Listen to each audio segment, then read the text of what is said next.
and what a dummy!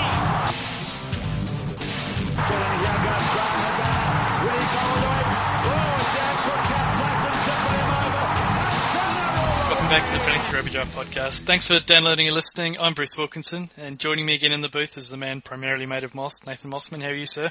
I'm very well. How are you?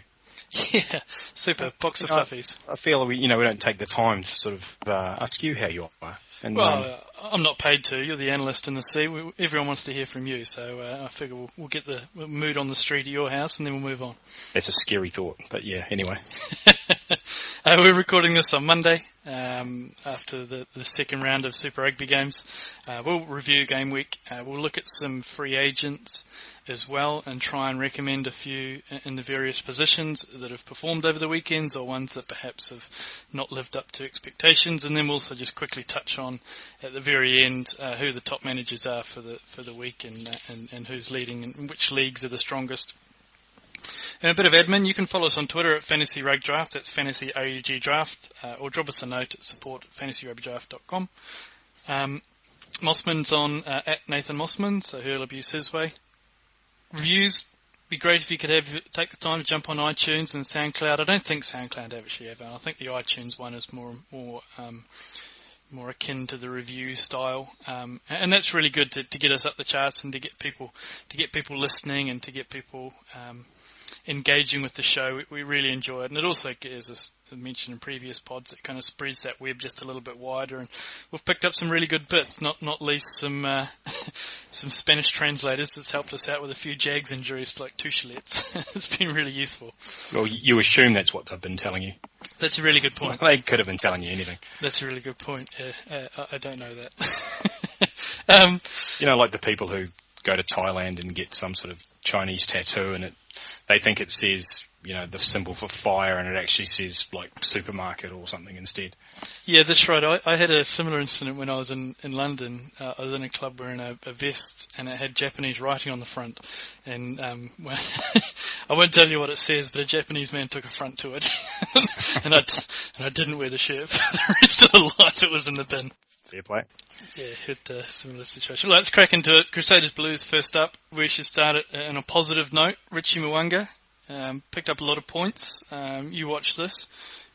Fair reflection, points matched his play? Yeah, it did. I mean, there's some junk time points thrown at the end. I mean, it's the ultimate in junk time points, isn't it? The intercept try pretty much on the bell. Yep. In between times, I thought he's sort of symptomatic of perhaps a lot of kickers going around at the moment, that he's not that consistent, is he? No. You mean goal kicking? Yeah. Yes. Yes. So I think we've already got a few contenders for worst kick. You mentioned one in round one. Well, we've got a couple coming in up, to contend with that. And I think there was one in this game which, we talked about Yankees almost hitting the corner flag. Well, this one didn't make the corner flag. it did not have the legs to get to the corner flag. It stopped somewhere just short and almost worked out genius for Nadolo. But, so there's still some things to work on for Mwanga, but like I said, he's putting the points up. So the old man was at the game and he was saying that there's quite a strong easterly that comes in there, and it just got in his head. He felt as though he really had to pump it, and he just put his foot. Kind of similar to what we were talking about with Fred Zillinger, right? Where he's hooking it. Yeah, this planting foot a bit close. This one was terrible. This one sort of came somewhere off the ankle. Yeah, it was. So. It was like a shank in golf, right? It just at the toe of the club. It was a beautiful thing. Yeah, as you say though, Nadolo did nearly score from that, and probably should have scored, to be honest. Yeah, set play. Yeah, I think. Who was it? Justin Marshall made reference to that. He said, "Is that a set play?" It's like, no, that was not a set play. Clearly not a set play. But so the Blues actually, for all their ills and all their bad set pieces and all the possession the Crusaders had, they were right in it, right up until Nadolo ran over Duffy. Yep. I mean, I guess my take on this whole game was that the Blues were obviously very poor at the set piece, couldn't turn the ball over at the breakdown, and just gave the possession basically to the Crusaders to see what they could do with it. And for the majority of the time, they couldn't do a lot. And I think outside of Nadolo, they've got some pretty uninspiring kind of backs. So even, someone like Havili who put up some decent points, I'm still not buying this. No, look, they really miss Crotty and Dag. because they play left to right as well when you've got Dag coming into the line. And Crotty adds a lot. And when Wainui went down with that golf ball on his forehead, that was big, wasn't it? So when he went down, we're down to like some serious bare bones in there, and we had to bring Ben Volavola in, and that's when Havili went to 12 and Kieran Fonatia to 13. And that's not an ideal scenario for any Crusader fan, and that really showed the lack of penetration that we had.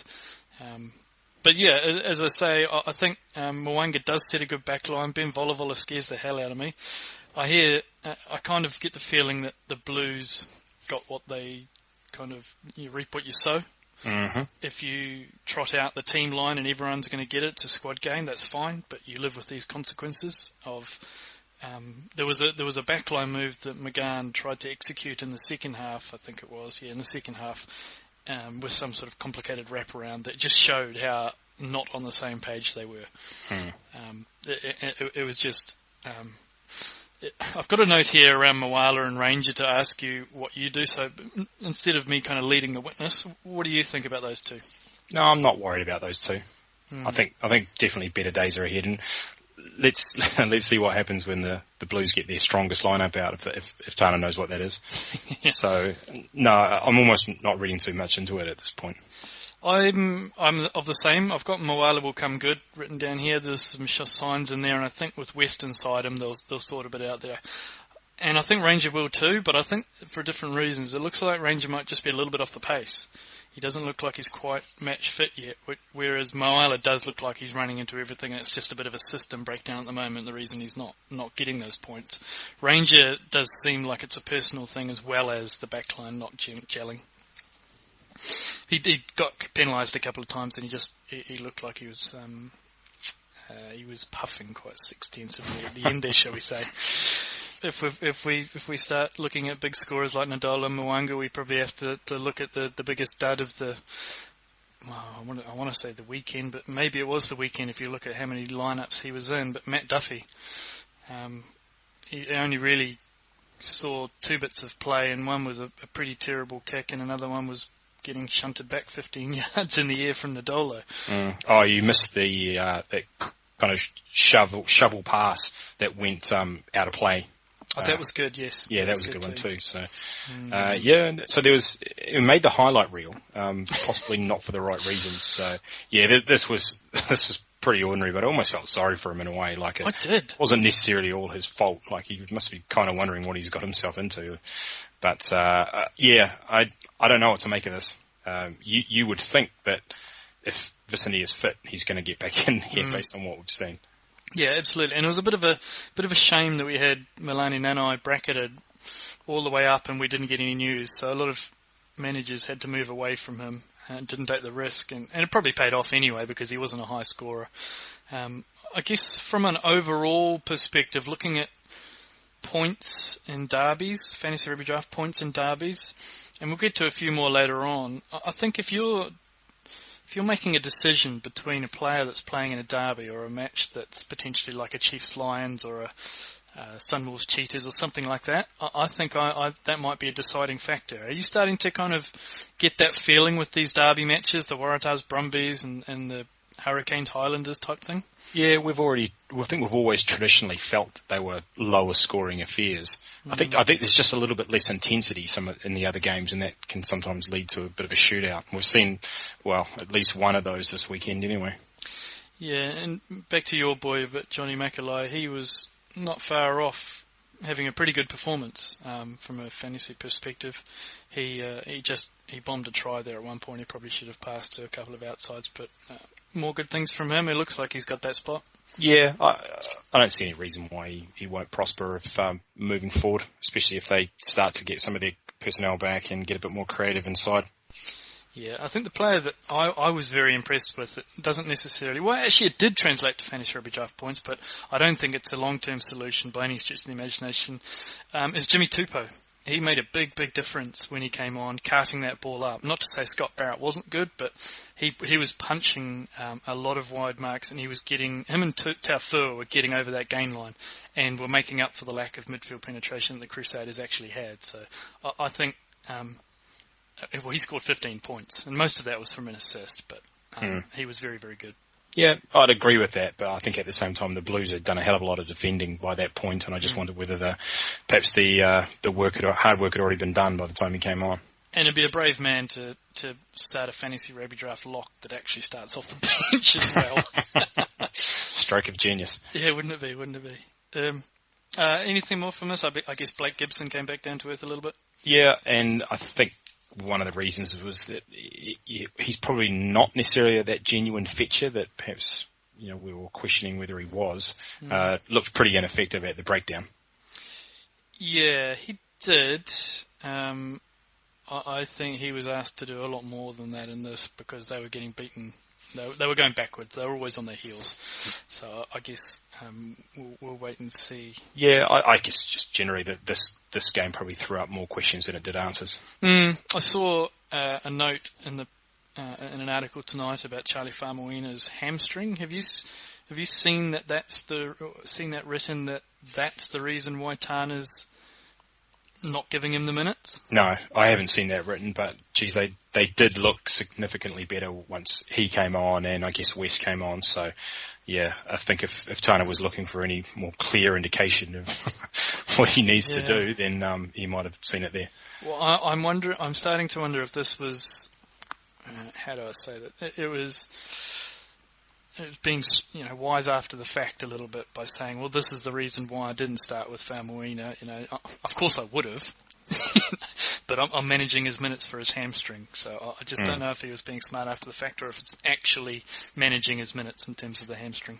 But isn't this the problem? I'm sorry to go on and on about the Blues, but now he doesn't know, does he?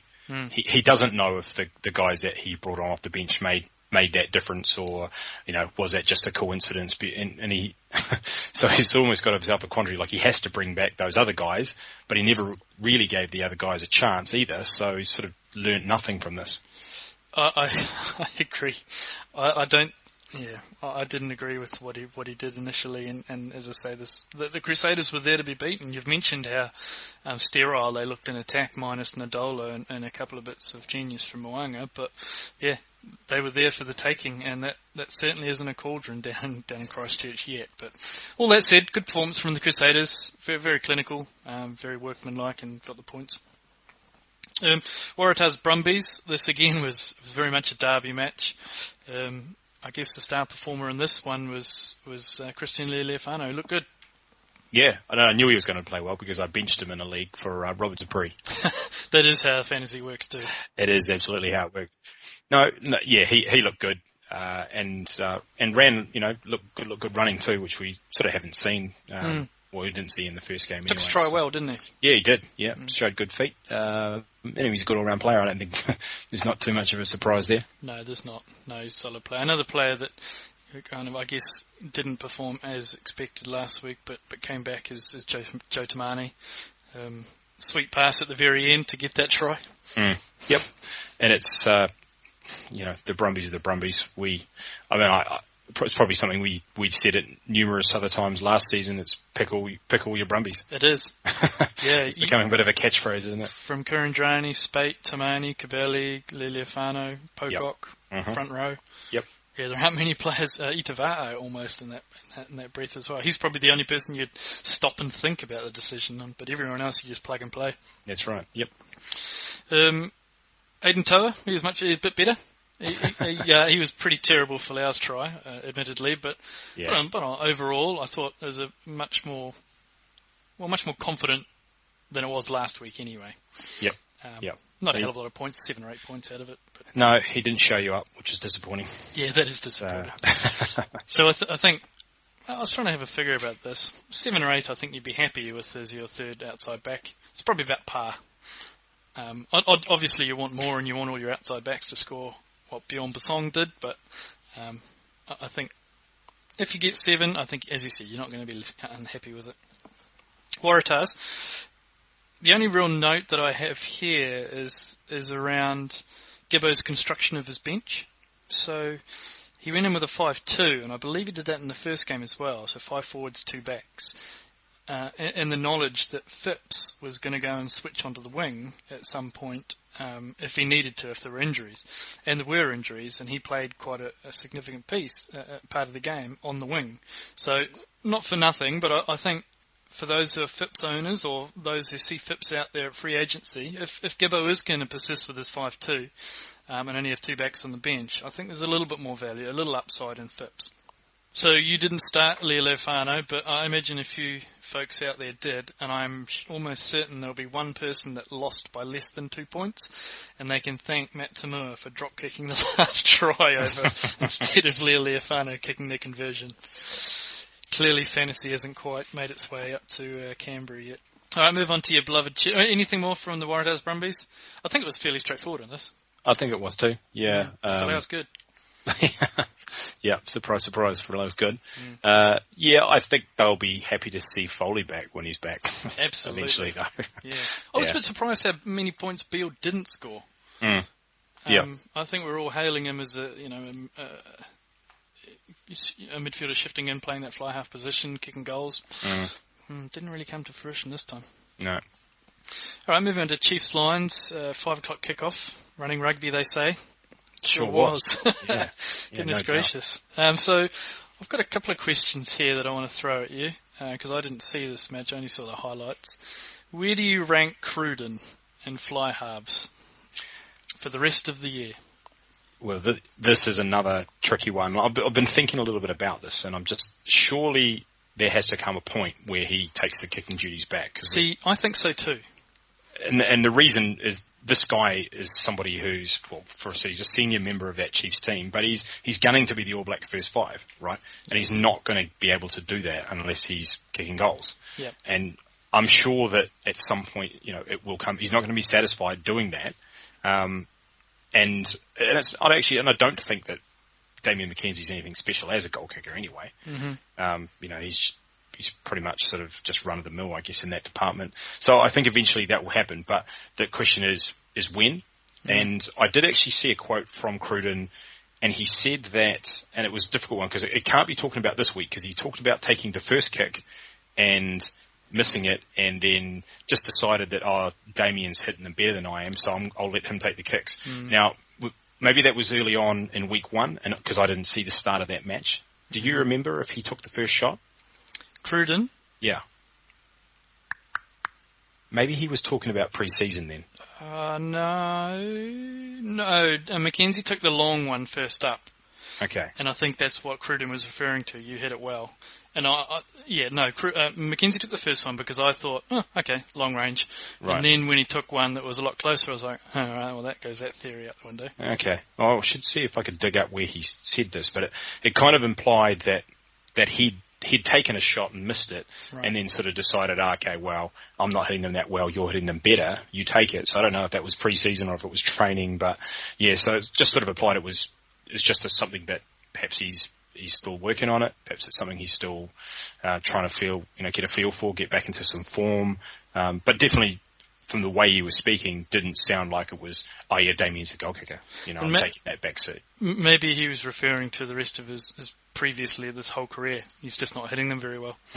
Never has. And I've been pretty critical. It's been pretty unfair at times with some of his kicking, but yeah, he was all right last year when he came back. But I think he will eventually take it over, and he's one of those players as well that, well, actually, there's not many players that aren't like this, but they want, as their 10, they want to do it all. It's their ship. They want to kick the goals, they want to charge around the field, they want to put these raking into the corners, they want to make the decisions, they want to set the backline moves. They want to do it all. Yep. And he just seems like one of those guys as well. Yep. And if you're missing something, he's just not quite complete. So I think outside of the goal kicking, he actually looks really good. Sort of looks mainly, mostly like himself. He does, but it doesn't translate to fantasy rugby at the moment. It doesn't, although there was the inside ball to James Lowe for his try. So, and we saw the offload for the break and the offload in the pre-season, which was pretty spectacular. And he can still do that, and he's got those things in his locker that most other players don't. Yeah, I guess he did score 18 points against the Crusaders. He only scored 3 points this week, but he did score 18 against that, and that was without the goal kicking as well. So, okay, I'll I'll start listing a few fly halves here, and I'm just going to go through the top list here. And you tell me stop me if you'd find a name there that you'd prefer to have Cruden over. This is for the rest of the season? Yep. See, I think this is a little bit of a false economy here, isn't it? Because I think it's more likely, what would I be prepared to give away if I wanted to trade for Cruden? What do I think he's worth? Obviously, I wouldn't want him right now as my starter. No, that's fair. But to live with 2 weeks of him not kicking, which one of these would you give up? I guess is okay. And is this if you're promising me that he takes over the kicking in 2 weeks' time? No. See, it's where I think this whole thing sort of falls down. It's not a realistic. It's not being framed in a realistic way, if you know what I mean. So if people have Cruden on their team and they're trying to get another fly half in return, you tell me which fly half you would prefer to take. All right. Over Cruden. Okay. Richie Mwanga? Yeah. You prefer to have Cruden? Oh. No, I'll take Mwanga. Mwanga? Peterson? Yep. Joe Peterson?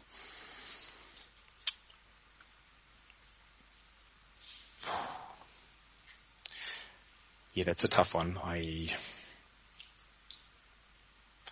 guess I'm taking. I don't know. Maybe I guess that's where I'm around about there. Okay. You take Lealiafano. Yeah. You take sure. Yangsties. Yes. You take Barrett Sapawanga. Yeah. Nicholas Sanchez. Yeah, who was underwhelmed so far. Yeah, I think we'll probably come and talk about him a little bit. I guess it's a yes for the moment, but there's a bit of a question mark around that one as well. What about players like the next step down, like John O'Lance, Ohio West? Yeah, see, that's a tricky one. So it'd be, I might be prepared to, let's say I had a backup like John O'Lance or maybe Zalinga, who's probably just at the bottom of that tier. Yep. I might be prepared to hang on and keep playing Zalinga and keep Cruden rather than swap Cruden for somebody else, if you know what I mean. Sure. So who I've got as my backup will actually factor. Like I might be prepared to suck it up and play a guy who I don't necessarily rate as my backup, waiting for Cruden to sort of assume the mantelpiece, as Rio Ferdinand once said. I missed that quote. Yeah. Okay, all right. Let's move on from the Aaron Cruden show. And is it?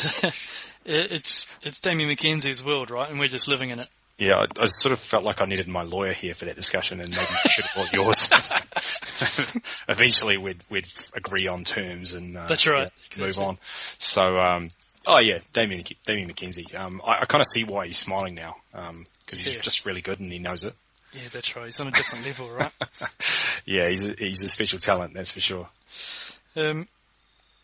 Lions played well though. They've got some good players in there. I see good point scorers from fantasy rugby perspective as well. It's good to see Ruan Combrink bouncing back. Did he have a pretty impressive game? Yeah, he did. He's just he looks quite a classy player. He's got a lot of nice touches. He probably doesn't. You don't look at him and think that he's I guess a burner. But he's definitely quick enough. But he seems to always be in the right place at the right time. And there's kind of almost that Ben Smith element about him, where he just kind of seems to have enough time and is always in the right place. Yeah, absolutely. And quite a good back three with Andres Coetzee and Connell Scossan as well. Yes, Scossan. He's got some wheels. He does, doesn't he? Yeah, he really does. So you get like a dry track, on a day like that it seemed to just really suit them, actually. It did. Even more so than it seemed to do the Chiefs. So, I mean, they're the Curry Cup champions. We probably, I guess outside of South Africa, probably still think of them as, the Lions that were just sort of perennial whipping boys, but that's right. Not this team. Injury troubles for the Golden Caps or whatever it was back in the day. Yeah, exactly.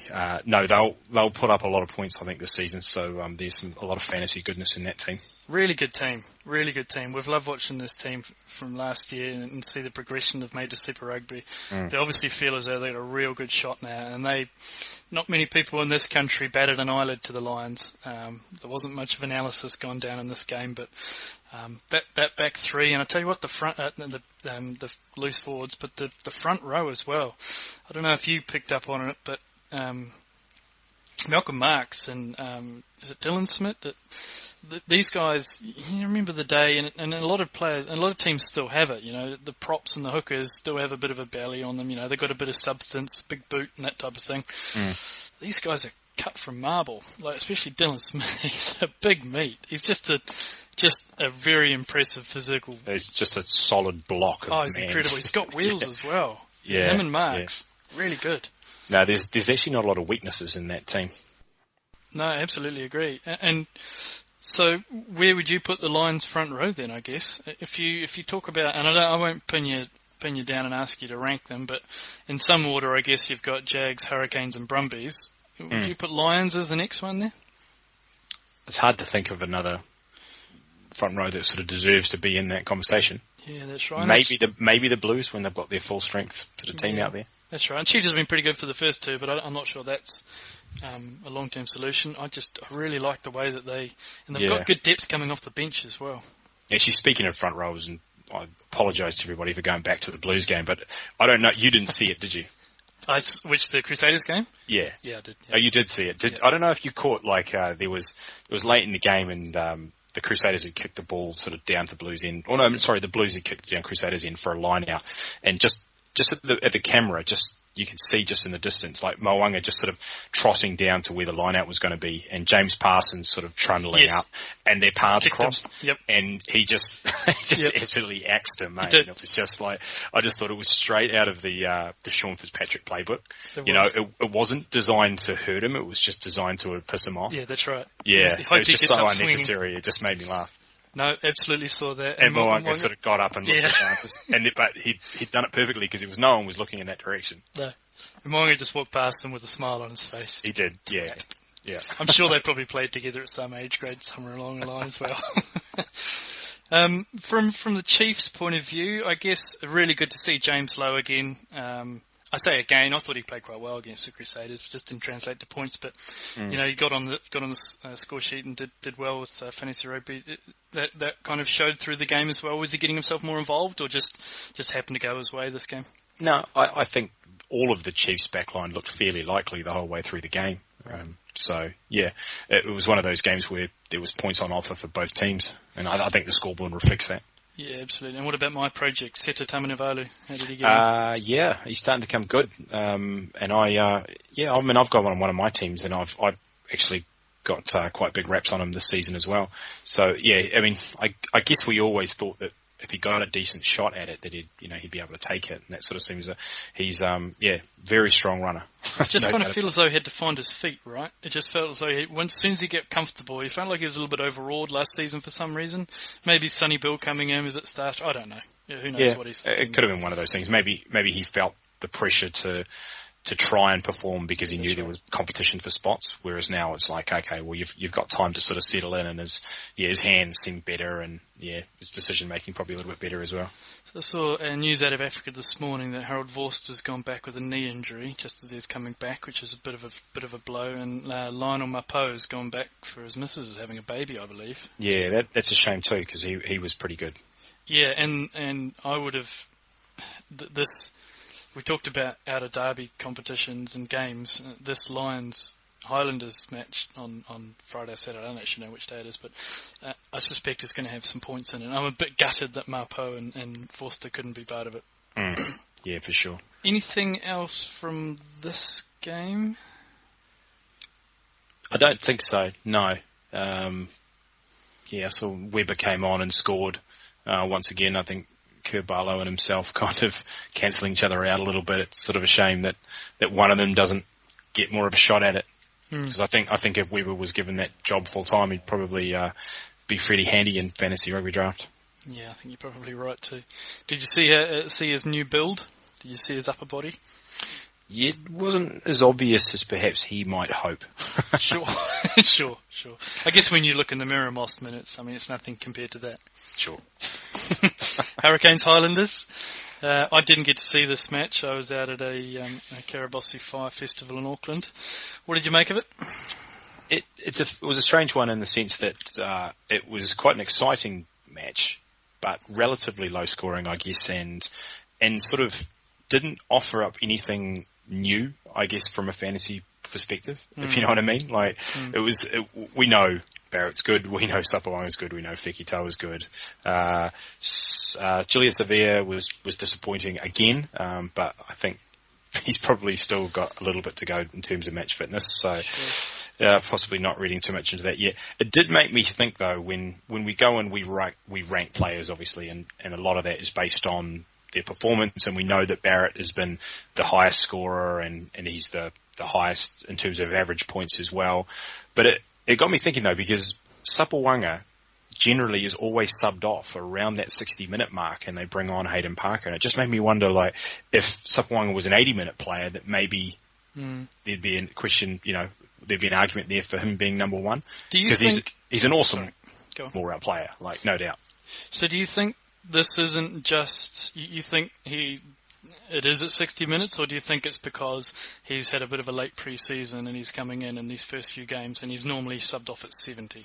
I don't know. I mean, I guess just you'd have to go back and look at the stats, but just anecdotally off the top of my head, we see quite a lot of Hayden Parker, don't we? Yeah, we do. Yeah. Whereas we don't see anybody else generally slotting into to fly half for the Canes, do we? No, that's true. Absolutely. Fekitoa went well. Yeah. Could have gone even better if he'd got that to the base of the post, I believe. Yeah, I wasn't. The commentators were kind of up in arms about it. I thought that it wasn't as clear as what they were talking about. If you reach out and put the ball against the post, and then 3 or 4 players come around and grab that ball, it's sort of unlikely that you're going to be able to roll it down to the base of the post and still be in control of it. Yep. And I thought there was enough doubt there about whether he was still the guy that was holding the ball. I mean, good luck reaching out with one hand, putting the ball on the post, and then having 3 or 4 fairly large gentlemen come and try and rip it off you and still be holding on to that. Yeah, I agree as well. And if you extend the premise, you can't just run up to the post and tap it at shoulder height, right? No. It's got to be at the base. Yeah, so. Exactly. And it wasn't clear. No, I don't think. And then after that as well, with Aaron Smith's forward pass to Liam Squire, that would have been good for both of those guys. Yeah, it would have been. Yeah. But the right decision. And what did you think of Jason Woodward just getting territory at the end? I don't know if you obviously didn't see it, so I don't know if you noticed, but just as that ball would sailed out into touch, over the PA they were playing the Justin Bieber song, Is It Too Late to Say Sorry? And I don't know if it was coincidence or not, but if it wasn't, it was genius. They're getting creative on the PA around, and tannoy around various fields. They are, yeah. What about Matt Faddis? How did he go? He was fairly nondescript, really. Okay. He carried a few times, didn't do a whole lot with it. Game sort of didn't really run his way, but even when he did get chances, he seemed kind of journeyman-like, I guess. Sure, okay. Yeah, I see he picked up 7 or 8 points or something like that, so there's another one of the Aiden Toa kind of not letting you down, but there he is. Yeah. You mentioned it, but Julian Sever, I guess there's nothing you really can do about it at this point. No, you're not worried. I think that the Highlanders, the Hurricanes, I think they might be missing Dane Coles more than people think. Perhaps more, for his leadership as well as his playing ability. They just seem to be lacking a little something, and I'm just not convinced that TJ Perenara is necessarily the guy to sort of drive them forward. Yeah, that's right. It was good to see him get on the score sheet, but I heard that he scored a try, and then I went and looked at his points, and he still didn't get a hell of a lot. So No, he didn't. Again, one of these derby matches, right? As you said, a lot of action, a lot of intensity, but it doesn't really translate to points. Yeah, better days ahead, I think. Yep. Force Reds. Anything more from the Hurricanes Islanders? No. Force Reds. You didn't see this, did you? I didn't. No, I didn't have the pleasure. Actually, did you see about half an hour ago that Richard Graham's been sacked? Are you serious? Yep. That's it occurs so infrequently in rugby, doesn't it? But it does. It's about time. It is, so there's a lot of people questioning why on earth would you do it now? 2 games in, you've got a whole summer and a whole off season prepare.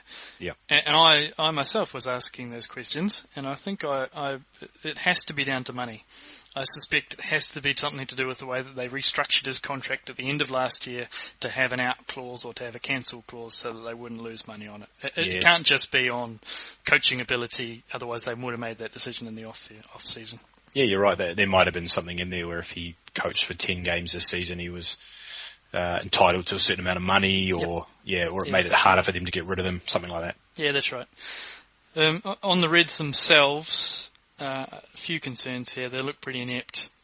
One of those sound bites coming out from Dan Herbert was saying that the players just aren't getting the message, and that has to stop with the coach. So obviously a bit of disappointment in the way that the players are performing as well, and you could see that. I mean, the Force, they weren't exactly ripping up trees either. It was a pretty dire match, and I was pretty happy that I draw the straw out of this one to get this. But it was. I'm worried about Karevi. I wonder about what a new coach should do, new system. I'm also worried about Goromaru. Yeah, I'm really worried about him. I mean, we had sort of expressed a few doubts coming into this week, and God, yeah. Just doesn't look very sparky. Now, maybe he's, again, a little bit off the pace, and he's just coming in, and they're pushing him in a little bit earlier than he should be, but just doesn't look like he's got that fire in the belly that he did at the Japanese World Cup, and that's what kind of Rich Freeman was alluding to as well. Which Goromaru will we see? And I guess so far we've seen the journeyman, and he missed a couple of kicks. Like, he missed some kicks that should have been kicked as well. So I guess when you've got that kind of thing and your confidence is low and you kind of, I don't know, there's such big expectations on the poor lad. So is he the kind of guy that if you could trade him, you would? And I guess the question then would be what you could get for him. Mm-hmm. I would. I would trade him, and if you could get a name, okay, I guess one we've already talked about, Ruan Combrink or Goromaru. Because Combrink was, I mean, I had him in about the fourth round, but he was going in 6 or 7 rounds, Ruan Combrink. Yep. I'd take Combrink for sure. Tamani? Joe Tamani? Yep. Not his brother Alan. Warwick Hallant? Yes. Willie LaRue, Dane Haylett-Petty? Yeah. All of those guys. Zach Guilford? Yes, I think I would. Mm. Yeah, I'm almost. So you're really down on him. Yeah, I'm ready to abandon ship almost, I think. I can't disagree with many of those. We'll get on to the Bulls game. I've always been we talked about Warren Hallant and sleeper value, and he's performed as well. So maybe that's a bit rich with Goromaru. Maybe that's pulling the trigger, but I can't say. I think I probably want Hallant in my team. I don't know. I just didn't really like what I saw in Goromaru. But again, you're classically selling low on him, so it's quite difficult to get anything. I'm not sure that the person who's giving up Hallant would actually want Goromaru. Frisbee came back to earth a little bit, but he is in a lot of things. I think he will be a better option going forward. John Lance was very, very good as well. We'll get on to him when we discuss the waiver wire on Tuesday night, but he's still quite lowly owned, or at least fairly lowly owned, that it comes onto the free agent list. 2 wingers, Etinabuli and Masarewa for the Force. They're both pretty good. I think, and they are also on the free agent pickup list, very low percentage, but different types of players. Etinabuli's a big lad, big fast, and he is going to beat players and run over players, whereas Masarewa was going to, he's got one of the best steps you'll see. He was really, really good as well, and he scored a little bit better than Nabuli, but I think they should certainly be owned anyway. And from an owned player's perspective, the Haylett-Petty and Morahan were both solid. And I don't really want to harp on too much more about this game, to be honest. So we'll move swiftly along to the Bulls Rebels. This was a high-scoring encounter, middle of the day again, I guess. Oh yeah, full of points here, full of fantasy points as well. So yes, it was an interesting one. Yeah, it's one of those weird things. I don't know if every now and then when I watch one of these games that's coming out of South Africa, and this was a classic example. The HD doesn't seem to be working on my TV. Sure. It's kind of fuzzy. I'm not sure if it's... Are you looking for tech support from listeners? I'm just hoping somebody can, maybe in South Africa, can say, oh yeah, like it's actually, the air quality here is fuzzy or something. Yeah, sure. Have you got the serial number? We can just read it out on here. Hoping someone from Samsung will be listening. Yeah, that's right. Yeah. That's how these things happen. It's, just all through social media these days. So the back three for the Bulls. They played pretty badly. Yeah, so what Haaland, and I guess this is me giving myself a bit of a pat on the back, because I did say that I expected him to have a big game, and it was that classic Bulls backlash against a fairly weak opposition and putting up some big. But Haaland he's going to be the kind of guy that you're going to love owning, having on your team, because he's sort of capable of anything. There were some really interesting things here, and like sort of from the sublime to the ridiculous. I saw some of these. These are great. Yeah. So there was the kick pass. I don't know if you saw that one. I saw it. I didn't think he did it on purpose live. Oh, I totally. But he definitely did it on purpose. Oh yeah, absolutely. The commentators got that totally wrong. They thought they described it as a duff, but you could see it as the player was approaching.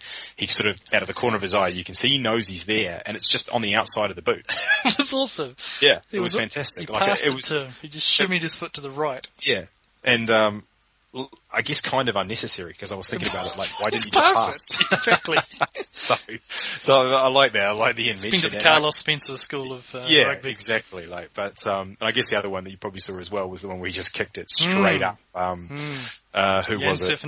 Jan Serpentine's ass. Yeah. So that was good work too. So yeah, definitely capable of anything. And the little grabber kick he put through for one of Bisson's tries, like a really nice touch there.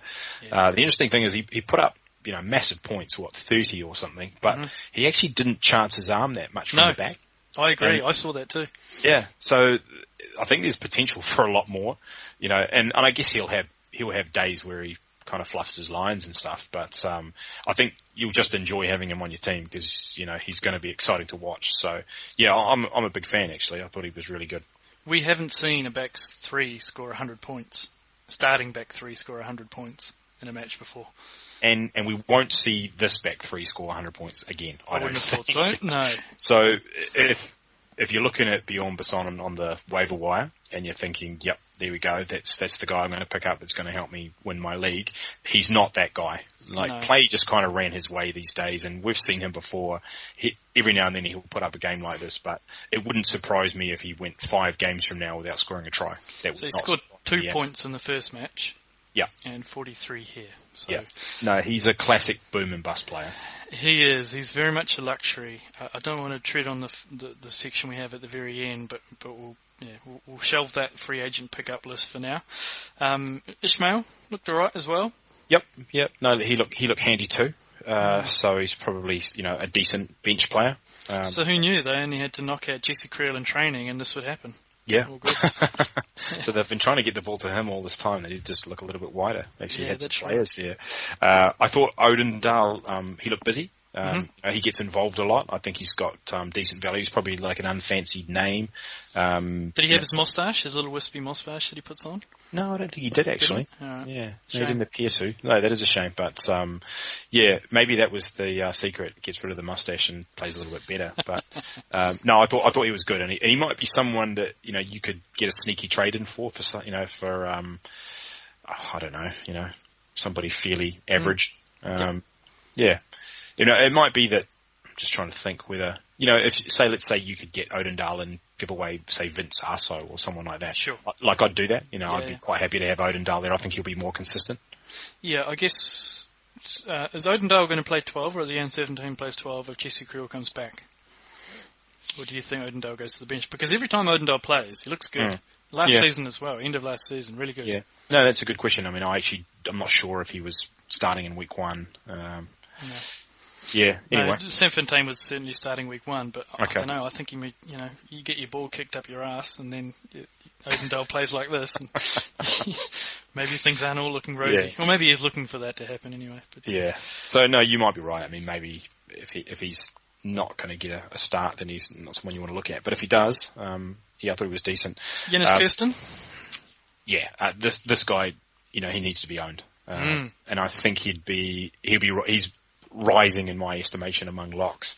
Now, I don't think there's many locks that are going to get the kind of opportunities that he has. He was heavily involved and was all over the field, and he's going to do a lot more than most locks do. So yeah, I'd sort of be racing out to get him. I think he'd be.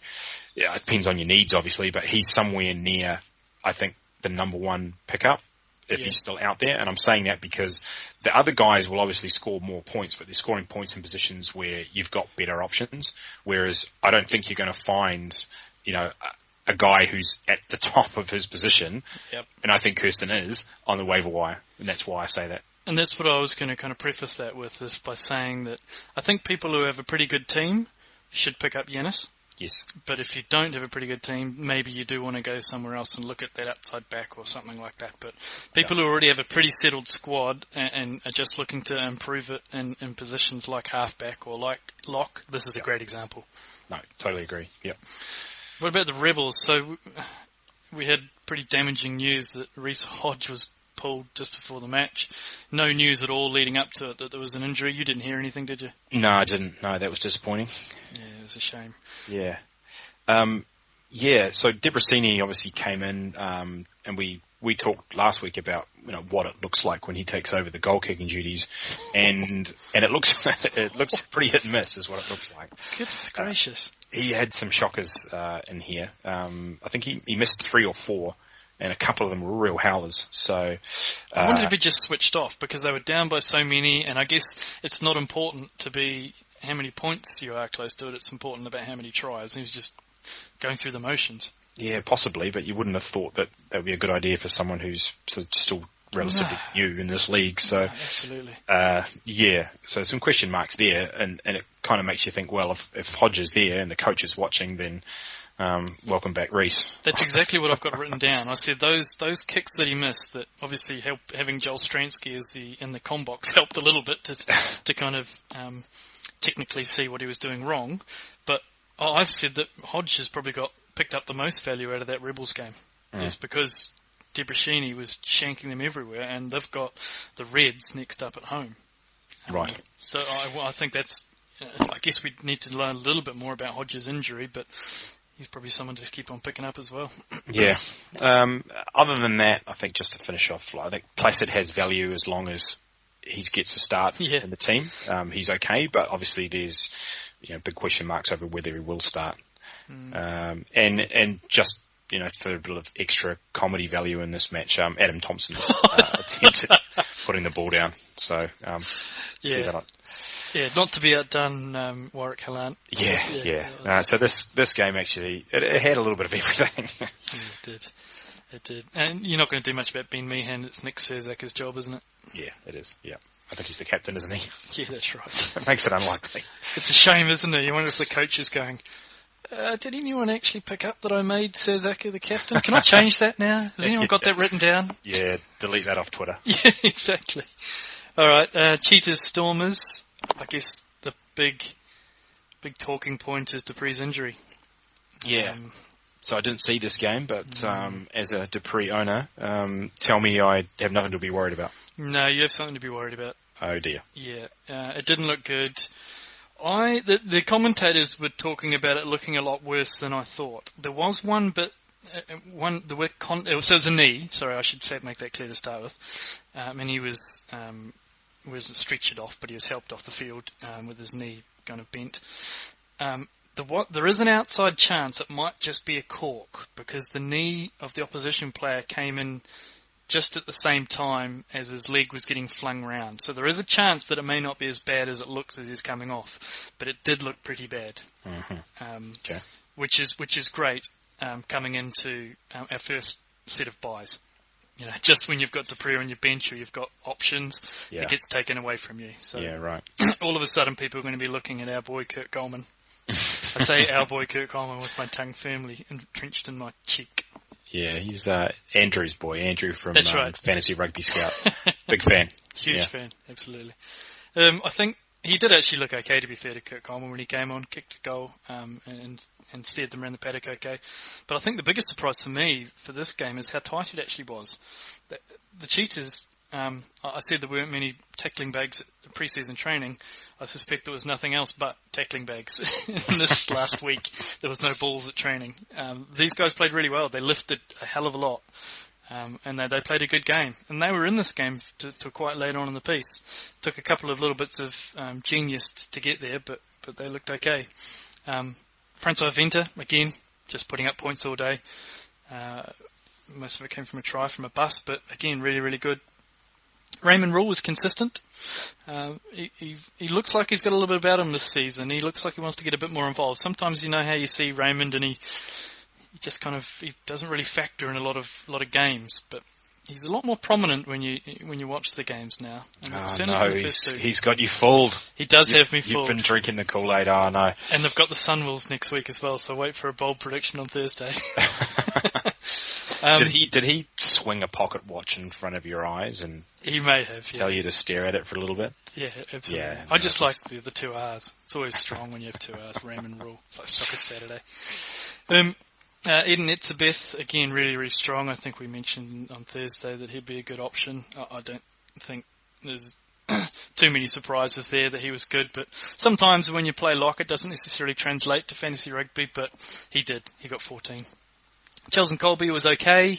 Didn't really set the world alight. Someone who did, though, was Leo Zass. So he played well. If you actually looked at his points, he scored 22, which is outstanding for someone who's so lowly owned.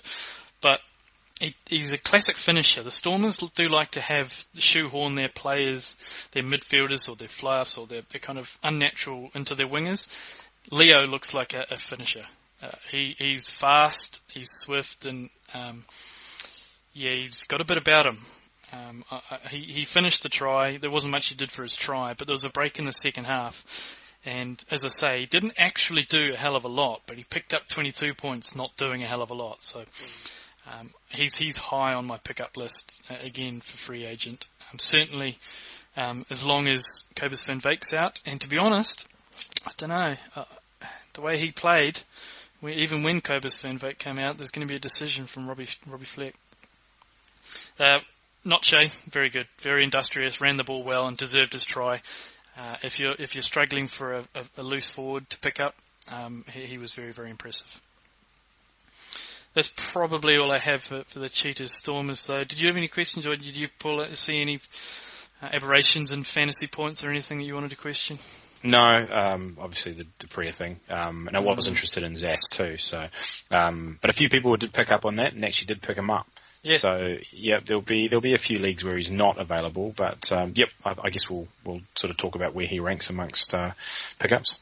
Yeah, so he was owned only in 16% of leagues as of the league table update, and that was an increase. An increase of 16, and he was only started in 10% of leagues. So right. Fair play to those people listening to the podcast. Well done. Sharks, Jags, did you see much of this? I didn't see any of this, so okay. I'm relying on your expert opinion. So as a whole, expert, thanks very much. Is that the same tongue-in-cheek with Raymond Rule and Kirk Coleman? Well, of the why don't we just call it an opinion? Yeah.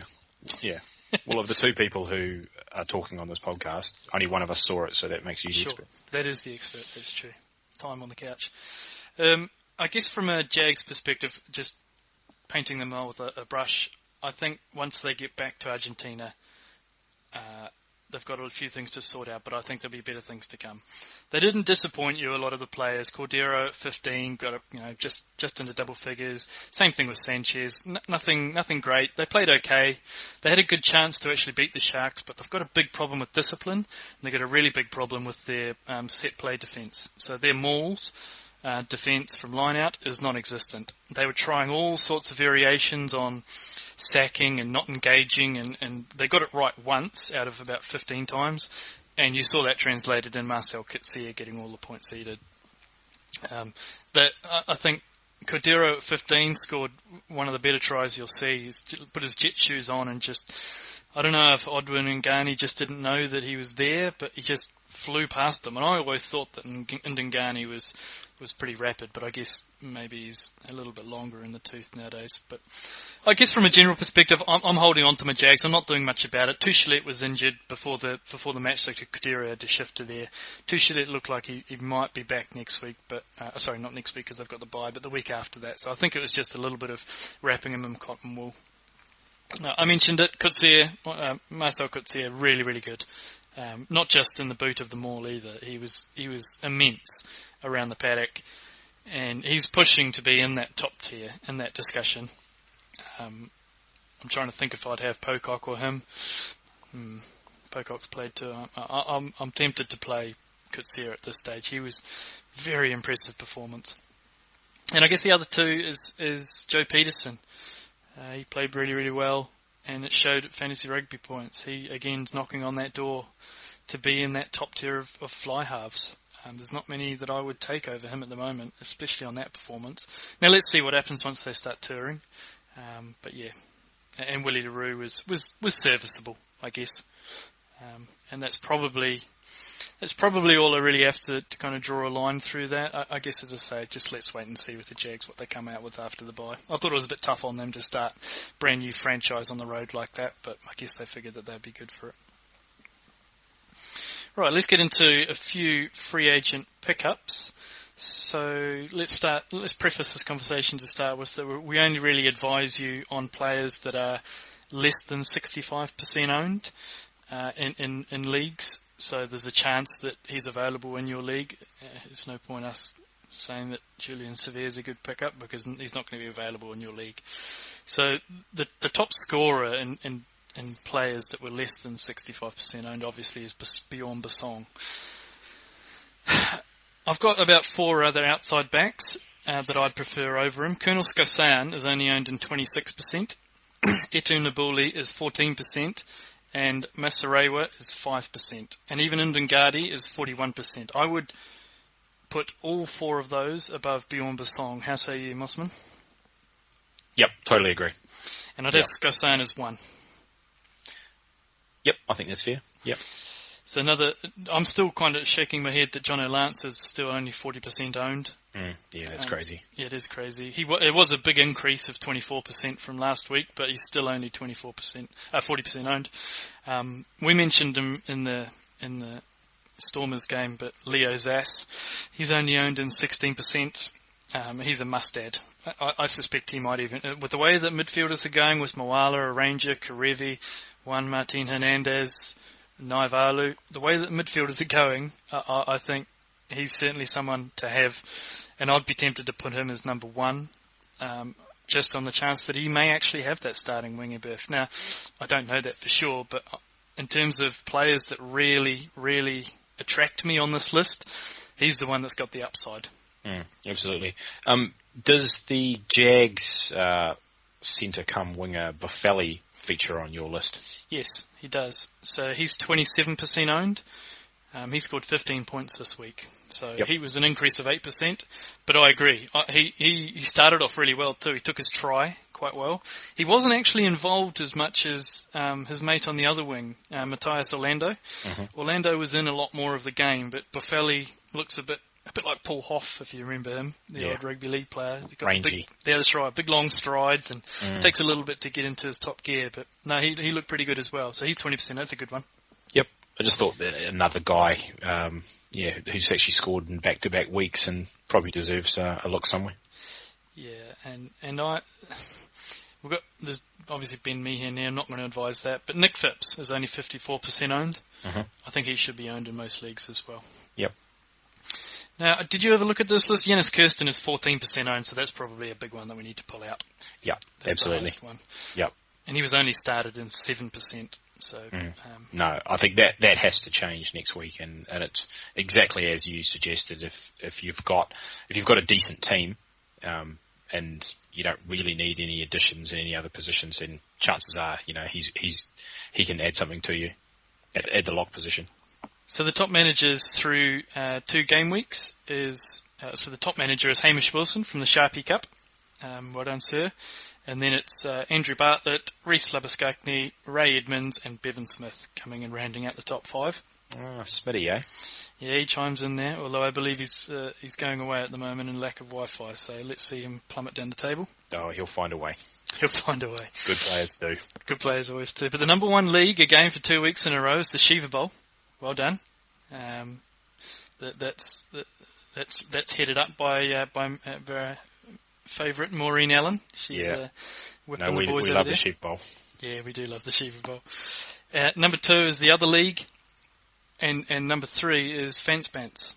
So this is, I believe, ball handling hooker, and a few of the boys over there. I think Justin might be involved in that one as well. Mm-hmm. But no, so that that rounds out the top 3. So bit of a change at the top from Carrick being knocked off. But congratulations, Hamish. Keep up the good work. I've actually got a bit of a story. So he's in the Sharpie Cup, Hamish. And Justin Pivus, friend of the podcast, Justin's in the Sharpie Cup as well. So he's got Nina Milner-Scudder in his team, Hamish does. So he heard the good news on Friday night, or Friday afternoon, I believe it was announced. And he had the ignominious decision to have to thrust just a has-been, someone who scored only 2 points last week into their team, Bjorn Basong. Which is usually the opposite of how fantasy works. Sometimes it's better to be lucky than be good, right?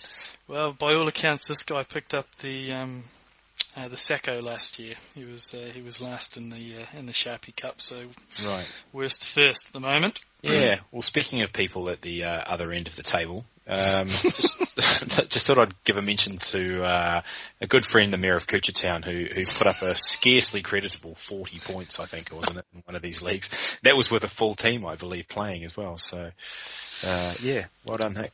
He, to be fair, he did point out the comical bits of Adam Thompson and Warwick Hilland. Sorry, I said 40 points, didn't I? I meant 15. Really? I missed that. Sorry, 15 points. Yeah. Oh, I mean, did have Reece Hodge. I guess that's a little bit unfair, but he had 3 players put up negatives. Got a 0 out of Walden, 2 points out of Sanchez. So, quite a few players in here that would fit the bill of the manifesto. Couple of goal kicking fullbacks, and heavy on the Jags players. So not paying off on this occasion. Yeah, it's tough at the moment. I think as the Jags goes, does Coochertown. I think let's see what happens when they come back. But just on that, let's go to the podcast league. Just have a bit of an update. So Dyslexia Untied is top. Just Incredibles 2.